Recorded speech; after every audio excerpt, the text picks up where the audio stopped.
Race number 10 is that jackpot high five, and as I mentioned, nice carryover coming into tonight. $14,012.06. And how it works, you got to pick the top 5 finishers in the finale. So again, a great carryover coming in, a 20-cent minimum wager, and that 15% takeout. And if you like the jackpot high five, as I mentioned earlier on tonight's program, is the rotation between Grand River Raceway and Georgian Downs. They're going to flip-flop that wager throughout their cards of racing all summer long, and lots to look forward to because it's a more popular wager here in Canada. And race number 10, claiming handicap $8,000 to $10,000, and this race is not made to be easy to predict because it's the jackpot high five. But Greystone Mo, I'm going to go to him as my top selection with the rail coming from a top or a high percentage barn in Otis Hall, getting Waples in the bike here tonight.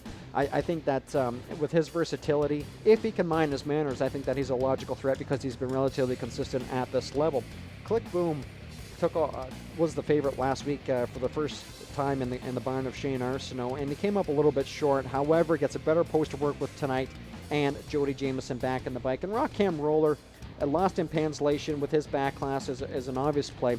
However, I think that there's a couple of horses that should be factored into race number 10, especially if you're playing that jackpot high five wager. And the two horses that I'm going to focus in on is Rockham Roller, because he's an 8-1 morning line, and the 10 horse that being PL Gyro. And one thing about Rockham Roller, he comes from the Kevin McMaster barn, a high percentage trainer here in Ontario, and this horse that's a big mile over Western Fair, 155 and 4. Lauren House was in the bike. He did so as the favorite. He moves up in class and onto the circuit here tonight. However, he shows the gate speed. He's got a 2-race win streak. He's got some momentum.